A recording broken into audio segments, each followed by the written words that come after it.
चैत्र नवरात्रि 2026 कब है? कलश स्थापना का सही और शुभ मुहूर्त भूलकर भी न करें ये गलतियां। भक्तों, क्या हो अगर जिस कलश को आप पूरे भक्ति भाव से अपने घर में स्थापित कर रहे हैं, वही कलश आपके घर में विनाश का कारण बन जाए। ये कोई डराने वाली बात नहीं है। शास्त्रों में स्पष्ट लिखा है कि कलश स्थापना के दौरान की गई एक छोटी सी भी भूल देवी माँ के आशीर्वाद को भयंकर श्राप में बदल सकती है। चैत्र नवरात्रि 2026 दस्तक दे चुकी है। इस बार ग्रहों का ऐसा दुर्लभ संयोग बन रहा है जो पिछले कई दशकों में नहीं बना। लेकिन याद रखिए, जितनी शक्तिशाली ये नवरात्रि है, नियमों का पालन भी उतना ही कठोर होना चाहिए। आज हम आपको उन 5 भयंकर गलतियों के बारे में बताने जा रहे हैं जो जाने अनजाने में हर घर में होती हैं। खासकर 5वीं गलती तो इतनी विनाशकारी है कि उसे करने के बाद पूजा का कोई फल नहीं मिलता, बल्कि घर में दरिद्रता और कलह का वास हो जाता है। वह 5वीं गलती क्या है, यह जानने के लिए आपको हमारे साथ इस रहस्यमयी और आध्यात्मिक यात्रा पर चलना होगा।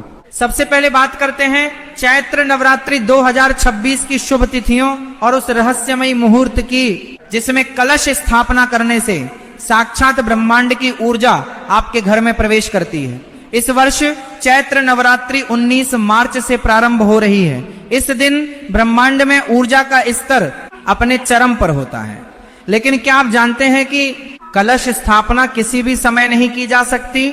इसके लिए एक विशेष खगोलीय समय होता है जिसे अभिजीत मुहूर्त कहा जाता है। कलश कोई साधारण बर्तन नहीं है, यह साक्षात ब्रह्मांड का प्रतीक है। जब आप सही मुहूर्त में कलश स्थापित करते हैं तो आप दरअसल अपने घर के केंद्र में एक लौकिक एंटीना लगा रहे होते हैं जो सीधे देवी की ऊर्जा को अपनी ओर खींचता है। यह ऊर्जा इतनी तीव्र होती है कि अगर आपका शरीर और मन शुद्ध नहीं है तो आप इसे सहन नहीं कर पाएंगे। इसीलिए कहा जाता है कि कलश स्थापना से पहले शरीर और मन दोनों की शुद्धि अत्यंत आवश्यक है।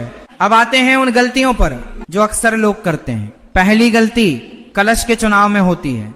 लोग अनजाने में लोहे या स्टील के कलश का उपयोग कर लेते हैं। यह एक बहुत बड़ा अपशकुन है। लोहा शनि का प्रतीक है और नवरात्रि के पवित्र दिनों में इसका प्रयोग देवी की उग्र ऊर्जा को असंतुलित कर देता है। हमेशा मिट्टी, तांबे या पीतल के कलश का ही उपयोग करें। मिट्टी का कलश सबसे उत्तम माना गया है क्योंकि यह सीधे धरती माता से जुड़ा होता है और इसमें जल को शुद्ध करने की अद्भुत क्षमता होती है। जब आप मिट्टी के कलश में जल भरते हैं तो वो जल अमृत के समान हो जाता है। दूसरी गलती जो लगभग हर दूसरे घर में होती है वो है कलश के नीचे रखे जाने वाले अनाज को लेकर।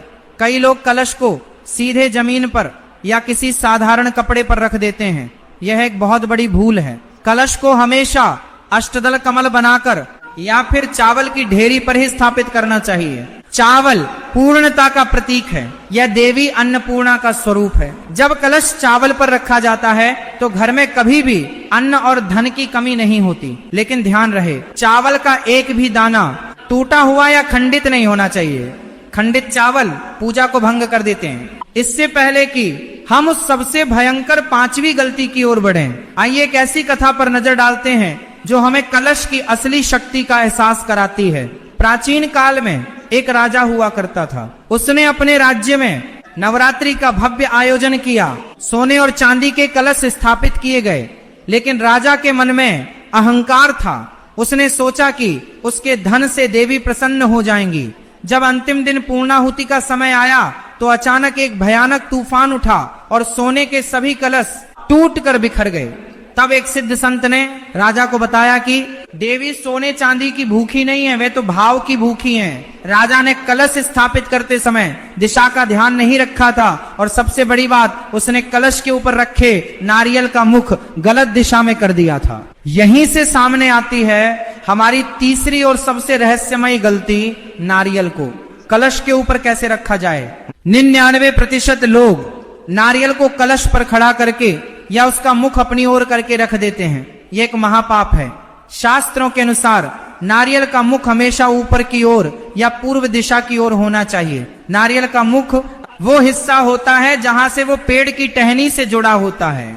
अगर नारियल का मुख नीचे की ओर है तो ये घर में भयंकर बीमारियां और अकाल मृत्यु को निमंत्रण देता है। यदि मुख आपकी ओर है तो ये धन का नाश करता है। इसलिए नारियल को लाल कपड़े में लपेटकर रक्षा सूत्र से बांधकर बिल्कुल सही दिशा में स्थापित करें। जब नारियल सही दिशा में होता है तो वह घर की सभी नकारात्मक ऊर्जाओं को सोख लेता है। चौथी गलती अखंड ज्योति से जुड़ी है। कई लोग उत्साह में अखंड ज्योति तो जला लेते हैं लेकिन उसकी सही देखभाल नहीं कर पाते। अखंड ज्योति का मतलब है 9 दिनों तक बिना रुके जलना। यदि ये ज्योति बीच में बुझ जाए तो इसे एक बहुत बड़ा अपशकुन माना जाता है। ये इस बात का संकेत है कि आपके जीवन में कोई बड़ी बाधा आने वाली है। इसलिए यदि आप अखंड ज्योति जला रहे हैं तो उसका ध्यान रखने के लिए घर में हमेशा कोई न कोई उपस्थित होना चाहिए। उसे कभी भी अकेला न छोड़ें। हवा के झोंकों से बचाने के लिए उस पर कांच का घेरा जरूर लगाएं। ज्योति में उपयोग होने वाला तेल या घी एकदम शुद्ध होना चाहिए। अब समय आ गया है उस 5वीं और सबसे खतरनाक गलती के बारे में बात करने का, जिसका हमने शुरुआत में जिक्र किया था। ये एक ऐसी गलती है जो आपके सारे किए कराए पर पानी फेर सकती है। ये गलती है कलश स्थापना वाले घर में क्रोध, कलह और अपशब्दों का प्रयोग। आप सोच रहे होंगे कि यह तो बहुत सामान्य बात है, लेकिन आध्यात्मिक विज्ञान के अनुसार कलश एक अत्यंत संवेदनशील यंत्र है। यह आपके घर की हर ध्वनि, हर विचार और हर भावना को सोखता है। जब आप कलश स्थापना करते हैं तो देवी की ऊर्जा आपके घर में निवास करने लगती है। ऐसे में यदि घर के सदस्य आपस में लड़ते हैं, गालियां देते हैं या किसी के प्रति ईर्ष्या रखते हैं तो वह नकारात्मक ऊर्जा सीधे कलश में प्रवेश कर जाती है। देवी का स्वरूप अत्यंत सौम्य है, लेकिन जब वे क्रोधित होती हैं तो वे महाकाली का रूप धारण कर लेती हैं। आपके घर की कलह देवी को रुष्ट कर देती है। कलश के अंदर का पवित्र जल जहर के समान नकारात्मक हो जाता है और जब आप उस जल का छिड़काव पूरे घर में करते हैं तो आशीर्वाद की जगह घर में बीमारियां और दरिद्रता फैलने लगती है। इसलिए इन 9 दिनों तक अपने घर को एक मंदिर के समान पवित्र रखें। ब्रह्मचर्य का पालन करें, सात्विक भोजन ग्रहण करें, लहसुन, प्याज, मांस और मदिरा को घर में प्रवेश भी न करने दें। जो घर इन 9 दिनों तक शांति, प्रेम और भक्ति से भरा रहता है वहां माता साक्षात निवास करती हैं। कलश स्थापना केवल एक कर्मकांड नहीं है, ये एक साधना है। ये स्वयं को ब्रह्मांड की परम सत्ता से जोड़ने का एक अवसर है। जब आप कलश के सामने बैठकर मंत्रों का जाप करते हैं तो आपके शरीर के 7 चक्र जागृत होने लगते हैं। कलश में मौजूद जल आपकी हर प्रार्थना को रिकॉर्ड करता है। विज्ञान भी अब यह मानता है कि जल की अपनी एक याददाश्त होती है। आपके द्वारा बोले गए मंत्र जल के अणुओं की संरचना को बदल देते हैं। चैत्र नवरात्रि का यह समय प्रकृति के पुनर्जन्म का समय है। पतझड़ के बाद नई कोंपलें फूट रही हैं। ठीक इसी तरह ये आपके जीवन में भी नए विचारों, नई ऊर्जा और नई सफलताओं के अंकुरित होने का समय है। कलश स्थापना के लिए कलश में शुद्ध जल के साथ गंगा जल, सुपारी, एक सिक्का, आम या अशोक के 5 पत्ते और दूर्वा जरूर डालें। दूर्वा भगवान गणेश को अत्यंत प्रिय है और यह आपके हर कार्य को निर्विघ्न संपन्न करने में मदद करती है। सुपारी पूर्णता का प्रतीक है और सिक्का मां लक्ष्मी को आकर्षित करता है। आम के पत्ते ब्रह्मांड की 5 मुख्य ऊर्जाओं को दर्शाते हैं। जब ये सभी चीजें एक साथ कलश में मिलती हैं तो एक ऐसा ऊर्जा क्षेत्र तैयार होता है जो किसी भी बुरी शक्ति को आपके घर में प्रवेश नहीं करने देता। कलश स्थापना करते समय सबसे पहले धरती माता को प्रणाम करें। उस स्थान को गंगा जल से पवित्र करें। वहां कुमकुम से स्वास्तिक बनाएं। स्वास्तिक कोई साधारण चिन्ह नहीं है, यह 4 दिशाओं से आने वाली सकारात्मक ऊर्जा का केंद्र है। स्वास्तिक बनाने के बाद ही वहां चावल या गेहूं की ढेरी बनाएं और उस पर कलश को स्थापित करें। कलश के कंठ में मौली यानी रक्षा सूत्र जरूर बांधें। रक्षा सूत्र कलश की ऊर्जा को बाहर बहने से रोकता है। उसके बाद कलश के अंदर जल और बाकी सामग्री डालें। फिर आम के पत्तों को कलश के मुख पर सजाएं। अंत में नारियल को लाल चुनरी में लपेटकर और मौली से बांधकर पत्तों के ऊपर स्थापित करें। यह पूरी प्रक्रिया इतने गहरे ध्यान और भक्ति के साथ होनी चाहिए कि आपको अपने आसपास देवी की उपस्थिति का साक्षात अनुभव होने लगे। कलश स्थापना का समय बहुत ही महत्वपूर्ण है। जैसा कि हमने बताया, अभिजीत मुहूर्त सबसे उत्तम होता है, लेकिन यदि किसी कारणवश आप अभिजीत मुहूर्त में स्थापना न कर पाए तो चौघड़िया देखकर किसी शुभ लाभ या अमृत मुहूर्त में भी कलश स्थापित कर सकते हैं। राहु काल में भूलकर भी कलश की स्थापना न करें। राहु काल में किया गया कोई भी शुभ कार्य कभी सफल नहीं होता। आप पंचांग में या किसी विद्वान ब्राह्मण से राहु काल का समय जान सकते हैं। इन 9 दिनों में माता के 9 अलग अलग स्वरूपों की पूजा की जाती है। शैलपुत्री से लेकर सिद्धिदात्री तक हर स्वरूप आपको जीवन का एक नया रहस्य सिखाता है। प्रथम दिन में शैलपुत्री की पूजा होती है। वे पर्वतराज हिमालय की पुत्री हैं। वे हमें सिखाती हैं कि हमारा संकल्प हिमालय की तरह अडिग और विशाल होना चाहिए। यदि आपने एक बार कोई संकल्प ले लिया तो उसे पूरा करने के लिए अपनी पूरी शक्ति लगा दें। जब आप कलश स्थापना करते हैं तो यह भी एक संकल्प ही होता है। 9 दिनों तक देवी की आराधना का संकल्प, अपनी बुराइयों को छोड़ने का संकल्प, अपने जीवन को एक नई दिशा देने का संकल्प। इन 9 दिनों में दुर्गा सप्तशती का पाठ अत्यंत चमत्कारी माना गया है। यदि आप पूरा पाठ नहीं कर सकते तो कम से कम सिद्ध कुंजिका स्तोत्र का पाठ अवश्य करें। कलश के सामने बैठकर किए गए पाठ का फल कई गुना बढ़ जाता है। कलश से निकलने वाली ऊर्जा आपके मन को शांत करती है और आपकी एकाग्रता को बढ़ाती है। आप महसूस करेंगे कि इन 9 दिनों में आपका घर एक अद्भुत सुगंध और सकारात्मक ऊर्जा से भर गया है। आपको अपने भीतर एक नई शक्ति का अनुभव होगा। बीमारियां दूर भागने लगेंगी और रुके हुए काम बनने लगेंगे। लेकिन यह सब तभी संभव है जब आप उन 5 गलतियों से बचेंगे जिनकी हमने चर्चा की है। कलश का सही चुनाव, कलश को जमीन पर न रखना, नारियल की सही दिशा, अखंड ज्योति की देखभाल और सबसे महत्वपूर्ण, घर में शांति और पवित्रता का माहौल बनाए रखना। ये नियम सुनने में बहुत सरल लगते हैं, लेकिन इनका पालन करना एक तपस्या है। कई बार परिस्थितियां ऐसी बन जाती हैं कि हमें क्रोध आ जाता है, लेकिन यही तो आपकी परीक्षा है। देवी देखना चाहती हैं कि क्या आप विपरीत परिस्थितियों में भी अपने मन को शांत रख सकते हैं। क्या आप कलश के सामने लिए गए अपने संकल्प पर टिके रह सकते हैं। नवरात्रि के इन पावन दिनों में देवी के 9 स्वरूपों की रहस्यमयी शक्तियां धरती पर विचरण करती हैं। कलश स्थापना के बाद 9 दिनों का व्रत एक अलग ही ऊर्जा का निर्माण करता है। कई लोग इन दिनों में निर्जला व्रत रखते हैं। यह व्रत शरीर को अंदर से साफ करता है और आत्मा को मजबूत बनाता है। लेकिन ध्यान रहे कि व्रत केवल भूखे रहने का नाम नहीं है। व्रत का अर्थ है एक प्रण लेना, बुराई को त्यागने का प्रण। यदि आप भोजन नहीं कर रहे हैं लेकिन आपके मन में दूसरों के लिए नफरत भरी है तो वह व्रत कभी स्वीकार नहीं होता। माता उस कलश के माध्यम से आपके हृदय की हर धड़कन को महसूस करती हैं। कलश का जल आपकी भावनाओं का दर्पण होता है।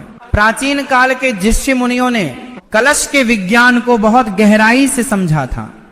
उन्होंने पाया कि तांबे के कलश में रखा जल अंतरिक्ष की कॉस्मिक ऊर्जा को बहुत तेजी से आकर्षित करता है। जब आप उस जल में दूर्वा और आम के पत्ते डालते हैं तो वे एक जैविक फिल्टर की तरह काम करते हैं और उस लौकिक ऊर्जा को इंसान के ग्रहण करने योग्य बनाते हैं। ये किसी चमत्कार से कम नहीं है। नवरात्रि के अंतिम दिन यानी नवमी के दिन जब आप इस कलश का विसर्जन करते हैं तो इसके जल का प्रयोग पूरे घर को पवित्र करने के लिए किया जाता है। आम के पत्ते से इस जल को घर के हर कोने में छिड़कें। जहां जहां यह जल पड़ता है वहां से सारी नकारात्मक शक्तियां, भूत प्रेत और बुरी नजर का प्रभाव हमेशा के लिए खत्म हो जाता है। जो जल बच जाए उसे तुलसी के पौधे में या किसी अन्य पवित्र वृक्ष की जड़ में डाल दें। उसे कभी भी पैरों में ना आने दें। यह वही अमृत है जिसे आपने 9 दिनों की कठोर तपस्या और मंत्रों की शक्ति से तैयार किया है। चैत्र नवरात्रि 2026 एक ऐसा समय लेकर आ रही है जो कई राशियों के भाग्य का दरवाजा खोल देगी। ग्रहों का जो दुर्लभ संयोग बन रहा है वो बताता है कि जो व्यक्ति 9 दिनों में पूर्ण निष्ठा से कलश स्थापना करेगा और नियमों का पालन करेगा उसके जीवन से दरिद्रता हमेशा के लिए विदा हो जाएगी। लेकिन अगर आपने उन गलतियों को दोहराया जिनके बारे में हमने विस्तार से बात की है तो यही संयोग आपके लिए भारी पड़ सकता है। नारियल की दिशा को लेकर जो रहस्य हमने खोला है उसे हमेशा याद रखें। ये एक ऐसा ज्ञान है जो पीढ़ियों से गुप्त रखा गया था और केवल कुछ खास गुरुओं द्वारा ही अपने शिष्यों को दिया जाता था। आज के इस आधुनिक युग में हम अपनी पुरानी परंपराओं के पीछे के विज्ञान को भूलते जा रहे हैं। हम सिर्फ रस्में निभा रहे हैं, लेकिन उनका असली मतलब नहीं जानते। कलश कोई मिट्टी या धातु का टुकड़ा नहीं है, वह साक्षात ब्रह्मांडीय चेतना का स्वरूप है। जब आप कलश को सजाते हैं तो लाल रंग का सबसे ज्यादा प्रयोग करें। लाल रंग माता की उग्र और शक्तिशाली ऊर्जा का प्रतीक है। यह रंग आलस्य को दूर भगाता है और मन में साहस भरता है। कलश के आसपास की जगह को दियों की रोशनी से हमेशा जगमगाते रहें। अंधकार अज्ञानता और मृत्यु का प्रतीक है। कलश के पास कभी भी अंधेरा नहीं होना चाहिए। विशेषकर रात के समय एक दीपक कलश के पास जरूर जलता रहना चाहिए। ये ज्योति माता को यह संदेश देती है कि आपके घर में उनका स्वागत करने के लिए प्रकाश हमेशा मौजूद है। इन नवरात्रियों में जागरण का भी बहुत महत्व है। रात्रि के समय प्रकृति शांत होती है और ब्रह्मांडीय ऊर्जा बिना किसी रुकावट के धरती तक पहुंचती है। यही वह समय होता है जब आपके द्वारा किया गया ध्यान और मंत्र जाप सबसे ज्यादा असरदार होता है। रात के 12 बजे के बाद कलश के सामने बैठकर ओम दुम दुर्गाय नमः का जाप करें।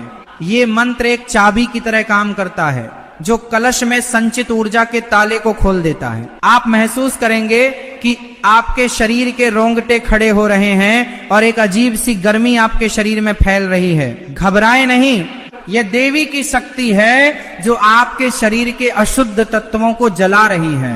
ये नवरात्रि एक आमंत्रण है, एक पुकार है, उस अनंत शक्ति की पुकार जो आपके भीतर ही सो रही है। कलश स्थापना उस शक्ति को जगाने की प्रक्रिया का पहला कदम है। आप जो भी करते हैं पूरी जागरूकता के साथ करें। जब आप कलश उठाएं तो महसूस करें कि आप ब्रह्मांड का भार उठा रहे हैं। जब आप उसमें जल डालें तो महसूस करें कि आप जीवन का अमृत भर रहे हैं। जब आप मंत्र बोलें तो हर शब्द आपके हृदय से निकलना चाहिए। यह भावना ही आपको साधारण से असाधारण की ओर ले जाएगी। तो इस चैत्र नवरात्रि अपने घर को माता के स्वागत के लिए पूरी तरह तैयार करें। गलतियों से बचें, ज्ञान के प्रकाश को अपनाएं और देवी के उस विराट रूप के दर्शन करें जो आपके जीवन के हर दुख को मिटाने के लिए तत्पर है।